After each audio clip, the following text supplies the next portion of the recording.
pencegahan mungkin kurang gitu. Jadi di sini kita bahas lebih dalam. Tetap pakai prinsip ya, pencegahan itu lebih baik dibandingkan mengobati. Yang pertama sebelum kita tahu cara pencegahannya, kita harus tahu dulu kenapa dia muncul. Ini kita bahas mengenai etiologi kariesnya. Nah, untuk etiologi karies, dia itu multifaktorial. Kalau misalnya berdasarkan diagram, itu ada 4 faktor utama yang dapat menyebabkan karies, yaitu adanya hostnya itu nanti manusia yang memiliki gigi, kemudian biofilm kariogenik, di mana di situ ada bakteri yang menyebabkan karies, atau kita sebut juga sebagai bakteri kariogenik. Kemudian terdapat karbohidrat yang dapat difermentasi. Nah, nanti karbohidrat yang dapat difermentasi ini menghasilkan asam. Ini nanti kita bahas di belakang. Kemudian juga atau interaksi dari faktor-faktor tersebut itulah yang menyebabkan karies. Tuh. Nah, selain 4 faktor utama tersebut, ada faktor modifikasi primer dan faktor modifikasi sekunder. Makanya ya, karies itu disebut sebagai multifaktorial. Untuk faktor modifikasi primer itu ada anatomi gigi, misalnya kondisi di mana giginya itu memiliki pit-pit yang dalam. Pit-pit yang dalam tersebut sulit dibersihkan, maka dia merupakan faktor yang dapat memicu.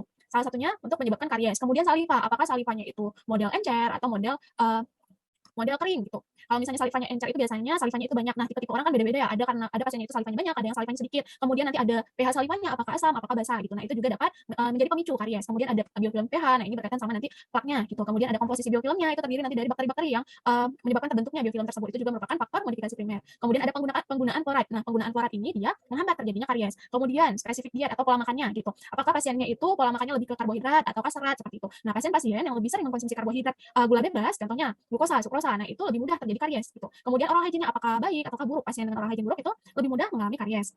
Kemudian ada sistem imunnya juga. Kenapa di sini dikaitkan sama sistem imun? Nah, di saliva itu sendiri kan ada SIGA, sekretori imunoglobulin A. Nah, itu juga berkaitan dengan faktor penghambat karies. Makanya dikaitkan dengan sistem imun. Kemudian faktor genetik. Ada pasien-pasien yang lebih mudah karies karena tadi berkaitan dengan salivanya ketimbang pasien lainnya gitu. Kemudian ada faktor modifikasi sekunder, ada status sosial ekonomi di mana pasien dengan status sosial ekonomi rendah itu lebih cenderung mudah mengalami karies gitu. Kemudian ada faktor edukasi, gaya hidup, lingkungan, usia, kelompok etnis serta pekerjaan. Nah, ini secara diagram case Jordan. Nah, kenapa tadi berkaitan sama karbohidrat yang dapat difermentasi? Karena tadi biofilm kariogenik itu nanti mengfermentasi karbohidrat tersebut hingga menghasilkan asam. Asam tersebut nanti dapat menyebabkan demineralisasi dari giginya. Nah, apa sih demineralisasi itu? Demineralisasi itu merupakan proses penghilangan mineral dari permukaan gigi atau dari struktur gigi. Nah, seperti mungkin yang udah preklinik yang udah akhir ataupun yang udah masuk klinik itu tahu kalau misalnya gigi itu terdiri atas hidroksiapatit 46 OH2. Nah, ketika adanya asam atau H+, si hidroksiapatit ini terdekomposisi atau terurai menjadi ion-ion. Nah, itulah makanya kenapa mineral tersebut hilang dari struktur gigi. Nah, ini terjadinya kapan? Ketika mencapai pH kritis. pH kritis untuk email dan dentin itu berbeda. Untuk email itu 5,5, sedangkan untuk dentin itu 6,2.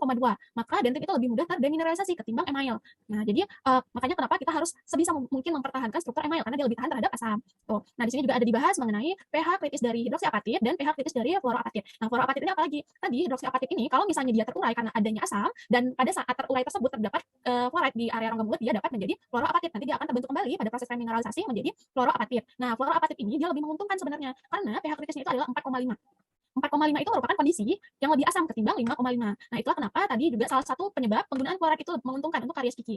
Nah, ini ya, untuk terjadinya karies itu dia demineralisasinya harus lebih kecil dibandingkan demineralisasi. Pada saat pH-nya lebih besar dibandingkan 5,5, itu lebih memungkinkan remineralisasi dibandingkan demineralisasi, maka karies cenderung tidak terjadi. Tapi kalau misalnya pH-nya udah semakin ke kanan, kalau pada bagian ini, itu karies dapat terjadi kalau pH rongga mulutnya sangat asam, maka yang terjadi selanjutnya adalah erosi. Nah, pada saat pH basah, sebaliknya yang terjadi adalah kalkulus gitu. Makanya kalau misalnya tipe orangnya itu salivanya asam, dia cenderung terjadi karies, tapi jarang terjadi kalkulus. Tapi pada pasien-pasien yang salivanya basah, itu lebih mudah terjadi kalkulus, tapi dia jarang mengalami karies. Gitu.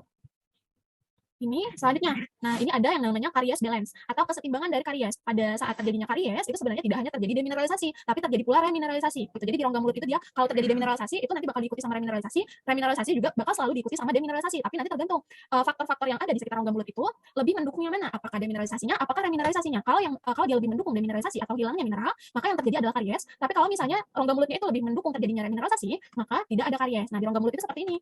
Kandungan mineral di gigi tersebut kayak gini, ada meningkat, kemudian menurun kembali, meningkat kembali, kemudian menurun kembali. Jadi di rongga mulut itu nggak selalu terjadi demineralisasi aja ataupun remineralisasi aja, dia berbarengan gitu. Kapan?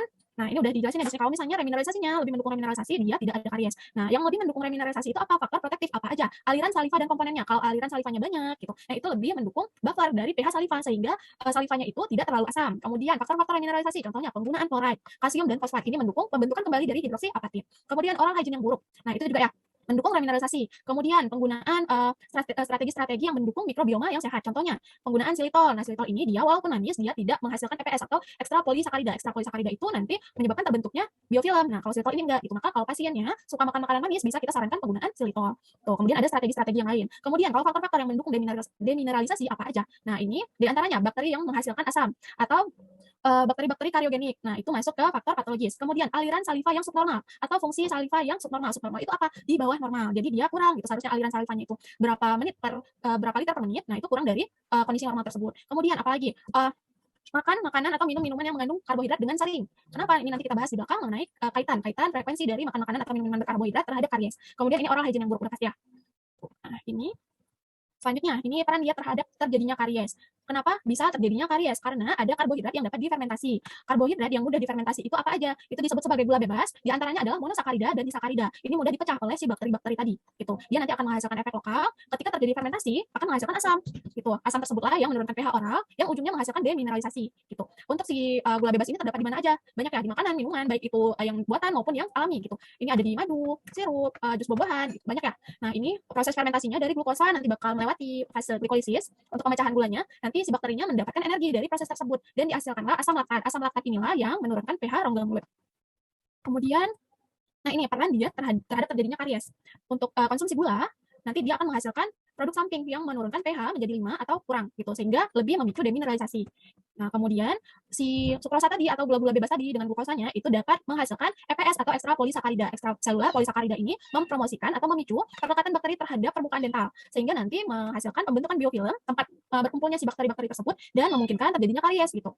Ini bisa kita lihat ya, ini dilakukan percobaan di mana pasien yang bebas karies, karies sedang sama karies berat diberikan glucose rinse atau disuruh berkumur menggunakan glukosa. Yang awalnya pH-nya cukup tinggi, nah ini kalau misalnya karies aktivitasnya sedang atau bebas karies itu pH rongga mulutnya sekitar 7, sedangkan kalau yang ekstrim karies activity itu sekitar 5,5. Ketika disuruh berkumur menggunakan glukosa, si pH-nya itu berturun drastis, terutama dalam 30 menit pertama. Ini menitnya ya. Dalam 30 menit dia kembali ke pH awal gitu. Jadi pada rongga mulut itu setelah kita makan atau minum minuman yang manis, itu terjadi penurunan pH yang akan kembali netral dalam 30 menit pertama gitu. Nah, apa aja faktor risiko karies yang berkaitan dengan diet? Kalau misalnya pada anak-anak itu lebih berkaitan pada usia, makan makanan manis diperkenalkan pada anak serta frekuensi konsumsi gula. Nah, ini nanti bisa jadi patokan ya untuk edukasi dia pada anak dan orang tuanya. Ini usia memperkenalkan gula pada anak, ini sukrosanya berkaitan dengan pembentukan EPS atau ekstraselular polisakarida. Tadi udah kita bahas, EPS ini dapat memicu perlekatan dari bakteri-bakterinya dan memicu pembentukan biofilm. Kalau udah ada biofilm, si mikroba kariogenik itu lebih mudah berkumpul gitu. Di sini disebutkan juga pola diet konsumsi gula pada anak usia dini mempengaruhi ekologi bakteri, di mana bakteri-bakteri yang ada di rongga mulut pada anak-anak yang pada usia di bawah 1 tahun, misalnya anak-anak di bawah usia 1 tahun udah makan makanan manis nih, udah sering makan makanan manis. Nah, itu populasi bakterinya itu lebih mendukung proses kariogenik gitu. Jadi diusahakan anak-anak itu diperkenalkan pada makan makanan manis itu setidaknya setelah umur 1 tahun ataupun di atas umur 2 tahun baiknya. Karena itu nanti juga berkaitan sama habit mereka gitu. Habit kebiasaan makan makanan manis. Nah, ini membentuk perilaku makan makanan yang non gula gitu. Ini juga paparan dini terhadap gula dapat mempengaruhi preferensi terhadap makanan dan minuman manis itu tadi ya. Kalau misalnya anak-anaknya diperkenalkan makanan manis sebelum usia 1 tahun, selanjutnya dia itu bakal lebih suka makan makanan manis ketimbang yang tidak diperkenalkan. Maka itu bisa kita sarankan kalau misalnya nanti pasiennya datang, anaknya usia 1 tahun ke bawah, itu bisa kita sampaikan ke orang tuanya gitu. Sehingga dapat mencegah terjadinya karies. Kemudian, kenapa dengan frekuensi? Nah, frekuensi ini berkaitan dengan penurunan pH tadi. Ketika kita makan atau minum, itu terjadi penurunan pH yang akan kembali netral sekitar 30 menit kemudian. Kalau misalnya frekuensinya banyak, gitu. Misalnya nih, kita makan 3 kali sehari. Setelah makan 3 kali sehari, diselangi sama snack-snack.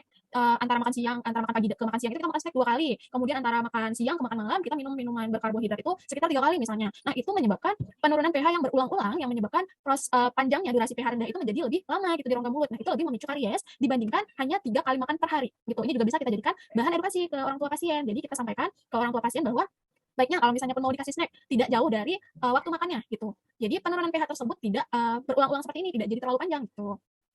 Jadi di sini ya produksi asam berulang dan diperpanjangnya pH rendah itu dapat menghambat remineralisasi, ujungnya memicu demineralisasi. Nah, peningkatan frekuensi pemberian gula juga meningkatkan risiko karies gitu.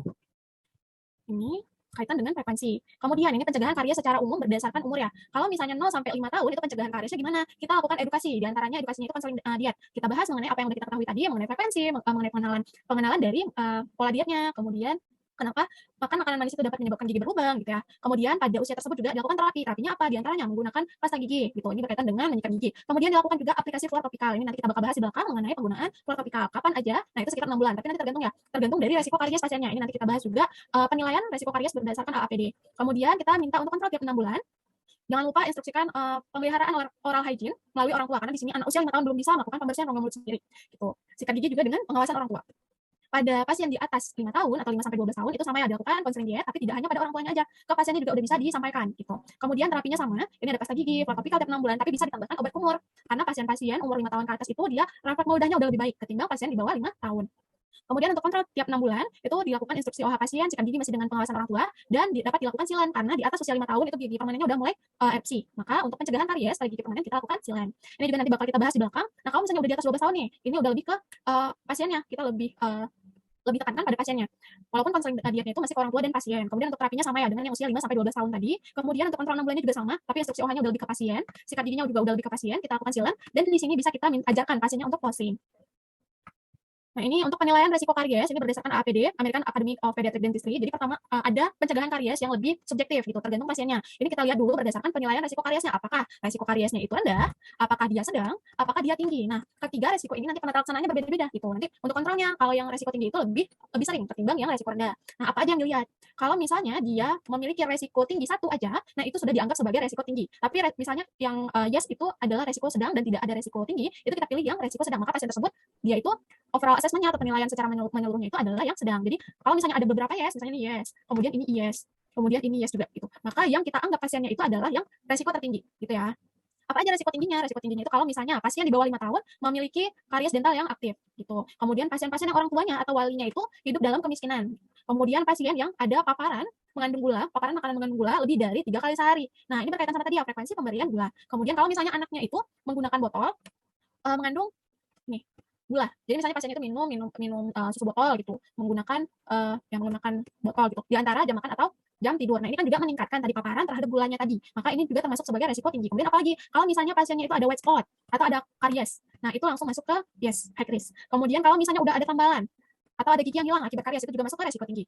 Kemudian kalau misalnya pasiennya ketika datang plaknya banyak nih, nah itu masuk ke resiko tinggi karena anak-anak sulit ya biasa dibersihkan giginya.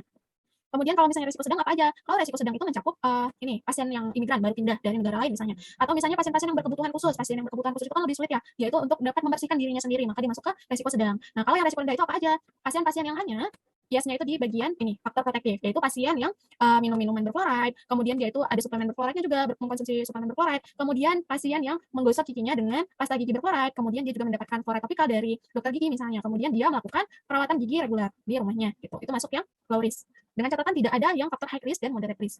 Ini kalau di bawah 5 tahun, kalau di atas 5 tahun gimana? Nah, agak sedikit berbeda ya. Kalau misalnya di atas 5 tahun atau 6 tahun ke atas, yang termasuk sebagai high risk-nya itu pasien yang hidup dalam kemiskinan serta pasien-pasien yang ada paparan makanan manis atau minuman manis lebih dari 3 kali sehari. Kemudian dia itu memiliki lesi karies interproksimal satu aja. Nah, ini satu aja itu udah dimasukkan ke resiko tinggi. Kenapa pasien dengan karies proksimal itu dimasukkan ke resiko tinggi? Karena artinya pasiennya belum jago ngebersihin giginya sendiri dan ada sisa-sisa makanan atau plak yang menempel di area proksimal atau di antara celah-celah giginya gitu. Kemudian pasien yang mengalami white spot.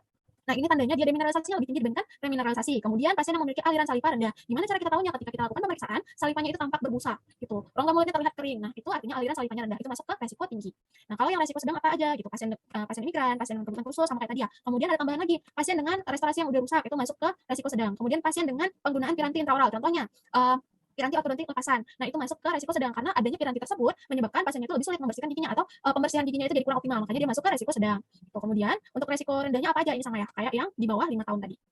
Nah, kenapa kita perlu tahu penilaian risiko karies ini? Karena nanti protokol pencegahannya atau penanganannya itu sesuai dengan resiko tadi. Misalnya kayak yang di bawah 5 tahun, ini ya, di bawah 5 tahun dengan resiko rendah, itu diperlukan recall atau kontrolnya setiap 6 sampai 12 bulan gitu. Dengan pemeriksaan radiograf setiap 12 sampai 24 bulan. Kenapa diperlukan radiograf? Karena kita untuk mengetahui adanya lesi karies proksimal. Lesi karies proksimal itu kadang-kadang nggak kelihatan gitu. Dia terjadi di area proksimal cervical gitu dah. Nah, untuk memastikannya kita memerlukan radiograf. Maka pasien yang low risk tadi setidaknya paling minimal tiap 2 tahun sekali itu dilakukan ronsen gitu. Kemudian untuk pemberian fluoride-nya itu kapan aja? Pasiennya disarankan untuk minum air berfluoride, kemudian menggosok gigi 2 kali menggunakan fluoride. Ini diperlukan konseling diet atau pola makan seperti yang udah kita bahas tadi ya di belakang. Kenapa perlu konseling diet? Kemudian dilakukan silen. Nah, di sini hanya perlu dilakukan pengawasan dari prosedur restoratifnya.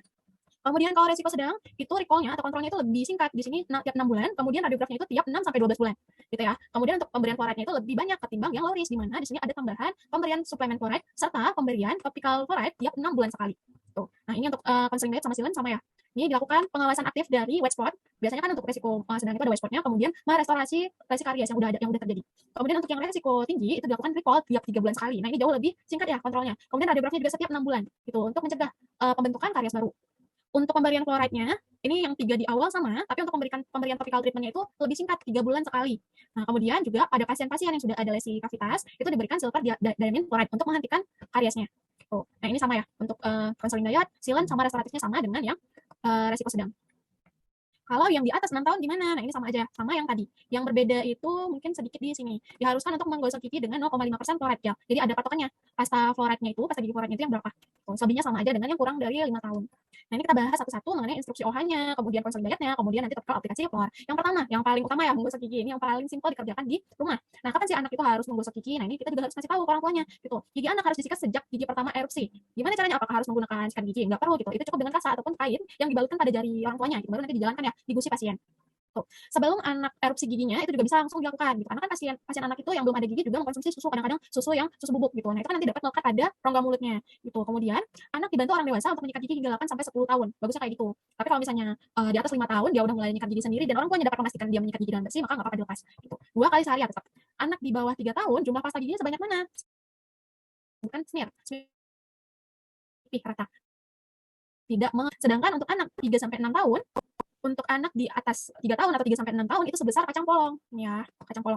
Atau atau bisa kita sebut juga sebagai pea size, sebesar kacang polong. Kenapa? Karena kalau misalnya terlalu banyak kandungan fluoride-nya, ditakutkan terjadi fluorosis atau keracunan fluor pada anak-anak. Maka ukuran pasta gigi pada anak dan orang dewasa itu berbeda. Di atas 6 tahun pasiennya sudah meludah, efek meludahnya sudah lebih baik, itu bisa menggunakan ukuran orang dewasa. Gitu. Nah, kemudian ada penggunaan obat kumur. Nah, untuk penggunaan obat kumur ini lebih disarankan pada pasien-pasien di usia di atas 5 tahun atau 6 tahun ke atas gitu. Nah, ini digunakan biasanya pada pasien resiko tinggi karies. Yang umum digunakan itu apa? Chlorhexidine. Tapi chlorhexidine ini juga tidak bisa digunakan dalam jangka panjang karena dia dapat mengganggu mikroorganisme keseimbangan mikroorganisme pada rongga mulut gitu. Di mana nanti terjadi penurunan dari bakteri-bakteri baik di rongga mulut dan menyebabkan peningkatan dari si fungi gitu. Maka untuk chlorhexidine ini biasanya disarankan untuk penggunaan 2 minggu gitu. Nah, kemudian ada flossing. Kapan flossing itu kita ajarkan pada anak?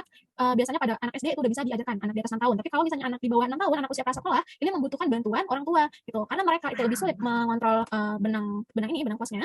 Itu bisa kita sarankan penggunaan flossing yang ini, yang ada gagangnya. Ini anak-anak lebih mudah gunakan ketimbang yang menggunakan benang aja gitu. Untuk anak yang lebih besar kita bisa menggunakan yang benang aja.